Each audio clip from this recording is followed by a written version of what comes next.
This next video is on, you've been noticing that I've been doing a lot of sketches by hand on paper, and you might wonder how you can make use of those things later on down the road in things like Photoshop and Illustrator.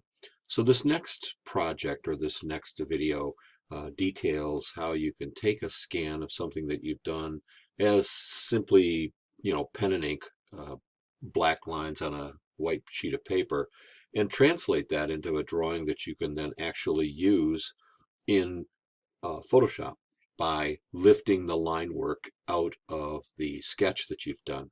Here I'm bringing in an image of a Jeep that I did a couple years ago, and we're going to scan it in, and I'll show you what you can do. So what can you do with it? So this is a demonstration on how to lift a drawing and turn it into a transparent line work layer. So once you've scanned the document and you have it open it in Photoshop, and once it's open you should have something that looks like this. Now what you're going to do is you're going to unlock the background layer and name it original, and then what I want you to do is to duplicate it. So you're going to end up with two layers. You're going to have the original and original copy. You should have something that looks like this. Now on the duplicated layer, what I want you to do is to brighten that image, and so in that case you're going to need to go to Image, Adjustment, Brightness, Contrast. And depending on how your scan went, you will have to either adjust either a little bit more or a little bit less. What you're trying to do is get the background to come up as white as possible and to have the lines turn out as dark as possible. You want a nice clean line work image without any dirt coloration in the back. Now you're going to take the brightened image and you're going to do Command A, Command C, and that is going to copy it. The next thing you're going to do is you're going to go to the layers palette, which you can see to the right, and what you're going to do is, if you'll notice in the layers palette, next to the layers palette, there's a little pulled out a little tab that's called Channels, and I want you to open that up, and it'll look something like this. You'll notice RGB at the top, and then it's going to say red, green, blue, and that's each individual channel of the RGB separated.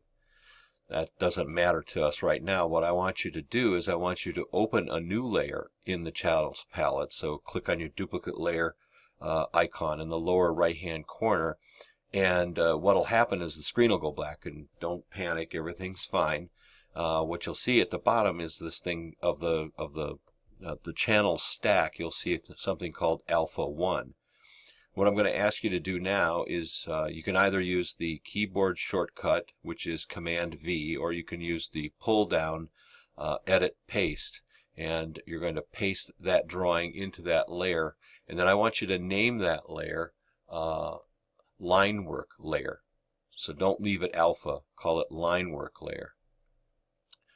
Now I want you to return to the Layers palette, so just go back over, click on the Layers tab, and it'll open back up in Layers like it was before. And then what I'm going to ask you to do is create a new layer and call it White Background.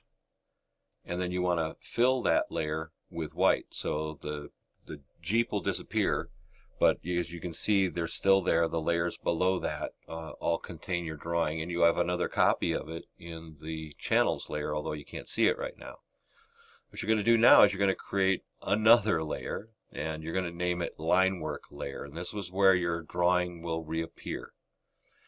So now what I want you to do is you need to go to the Select the Select Load Selection tab and pull it down, and then when you get to when you click on Load Selection, the dialog box will open up, and in it is a channel window.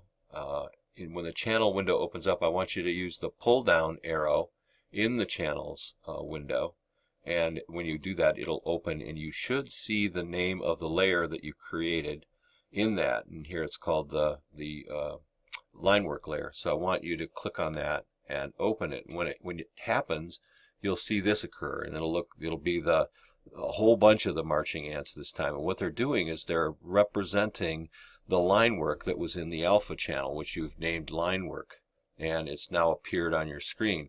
What you're going to need to do is you're going to need again to go to the select window and pull it down, and in this particular case you're going to need to select inverse, because you want the lines, you don't want the background. And set your color picker to whatever color that you want. And really, you can make it any color you want. I'm going to use black. And then I'm going to use my brush tool set fairly large, and I'm going to begin to color in the line work. And this is what it's going to look like when you're done. This is what it looked like when I'm done. So now you're going to do Command C, and that'll deselect all of the marching ants, and you should now have the line work layer on a layer of its own. So what will this allow you to do? So open another layer and name it color, and make sure that it's in between that white background layer and the line work layer. And select any color you want to. I'm going to use green here. And I'm going to start appearing to color in the Jeep in green, following the line work that's on the line work layer.